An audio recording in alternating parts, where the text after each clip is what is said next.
विद्युत आवेश एवं क्षेत्र, लेक्चर नंबर 7। इसमें एक नए टर्म्स को हम बताने जा रहे हैं, वो है वैद्युत द्विध्रुव, इलेक्ट्रिक डाइपोल। क्या चीज़ है? एक नया सिस्टम है ये भी एक सिस्टम है। ये सिस्टम कैसे बना होता है? दो इक्वल चार्जेस होते हैं, बट दोनों कैसे होते हैं? विपरीत होते हैं। उनका इक्वल मतलब परिमाण में वो बराबर होते हैं। दोनों का वैल्यू जो है क्यू है, परंतु एक प्लस होता है और एक माइनस होता है। ऐसा एक सिस्टम बना हुआ है। आप एक इमेजिनेशन आप कर सकते हैं, इमेजिन कर सकते हैं कि एक सिस्टम है, उसमें एक प्लस क्यू आवेश है और एक माइनस क्यू आवेश है, और दोनों के बीच का जो डिस्टेंस हमने यहाँ आर बताया है, ये आर बहुत ही छोटा है। आपको चित्र में ऐसा दिख रहा है, बट आर क्या है यहाँ पर? बहुत छोटा है। तो दो समान परिमाण के विजातीय आवेश एक दूसरे से बहुत अल्प दूरी पर स्थित हो तो इस निकाय को हम इलेक्ट्रिक डाइपोल या वैद्युत द्विध्रुव कहते हैं। इसको कई बार आर से भी दर्शाते हैं, कई बार 2a से भी दर्शाते हैं। दोनों के बीच की दूरी को 2a से भी दर्शाते हैं, और ये जो 2a का मान है वो द्विध्रुव की लंबाई कहलाती है। ये भी एक सिस्टम है, चूंकि इसमें दो आवेश हैं, एक प्लस की आवेश है, एक माइनस की आवेश है। इसमें सबसे इम्पोर्टेंट चीज़ है कि दोनों का परिमाण जो है वो समान होना चाहिए। दोनों का परिमाण समान होना चाहिए और दोनों का पोलैरिटी डिफरेंट होना चाहिए, विजातीय होना चाहिए। एक प्लस होगा और एक माइनस होगा, और ये बहुत पास पास रखे होंगे।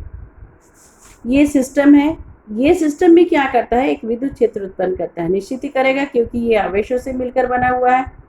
इस सिस्टम के द्वारा जो विद्युत क्षेत्र होगा वो कहलाता है डाइपोल फील्ड, द्विध्रुव क्षेत्र कहलाता है, डाइपोल फील्ड कहलाता है। तो ये द्विध्रुव क्षेत्र भी क्या करेगा? विद्युत क्षेत्र उत्पन्न करेगा।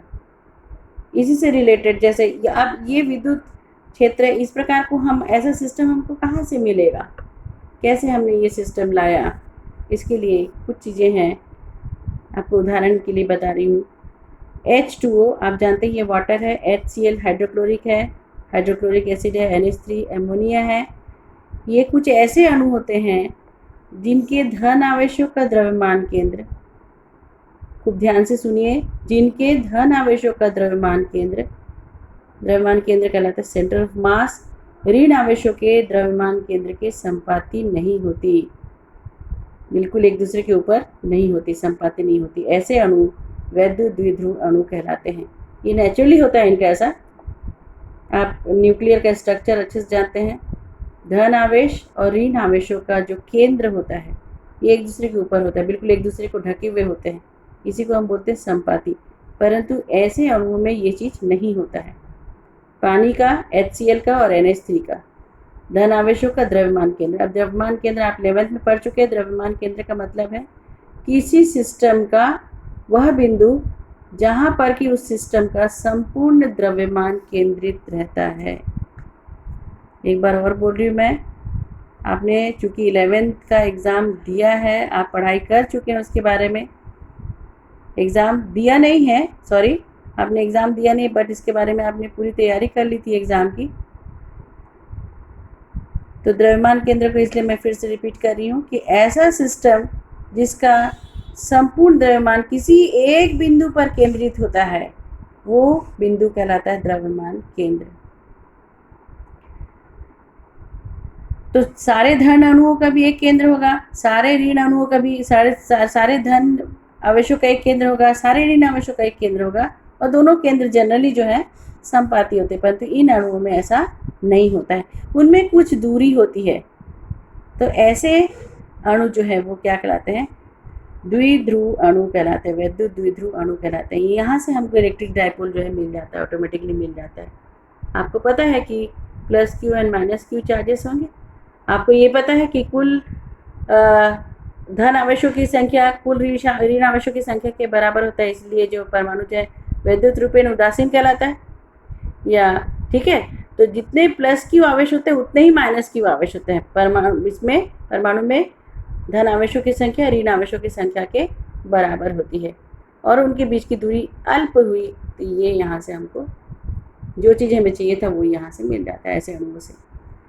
परंतु इसके अतिरिक्त कुछ अणु और होते हैं, जैसे कि N2 नाइट्रोजन, हाइड्रोजन, O3, ये सब के परमाणु में क्या होता है कि इनको यदि विद्युत क्षेत्र में रख दिया जाए, ऐसे परमाणु को किसी विद्युत क्षेत्र में यदि रखते हैं, एक्सटर्नल एजेंसी इसलिए बोली कि एक विद्युत अलग से एक विद्युत क्षेत्र में हमको इन परमाणु को, इन अणुओं को रखना पड़ेगा। तब क्या होता है कि इनके धन आवेशों के और ऋण आवेशों के बीच में थोड़ा सा गैप बन जाता है या थोड़े से विस्थापित हो जाते हैं। मतलब ऐसे अणुओं को हम यदि विद्युत क्षेत्र में रखते हैं तो हमको डायपोल मिल सकता है, डायपोल हम बना सकते हैं। यहाँ पर हमने एक ए बी डायपोल को बताया है आपको दर्शा करके। ए में प्लस क्यू चार्जेस है, बी में माइनस क्यू चार्जेस है। आप देख रहे हैं कि जो बल रेखाएं हैं वो ए से चालू होती है, बी पर जाती है क्योंकि ए पॉजिटिव है, पॉजिटिव से चालू होकर निगेटिव पे जाती है। बाहर के जो सारे देखो ये पॉजिटिव निगेटिव है तो इसकी बी की ओर आ रही हैं, ए से जो है ए से बाहर की ओर जा रही है। इस प्रकार का विद्युत क्षेत्र का प्रदर्शन आप द्विध्रुव का कर सकते हैं। इसके बाद एक नए टर्म्स पे आते हैं, विद्युत द्विध्रुव आघूर्ण, इलेक्ट्रिक डायपोल मूवमेंट।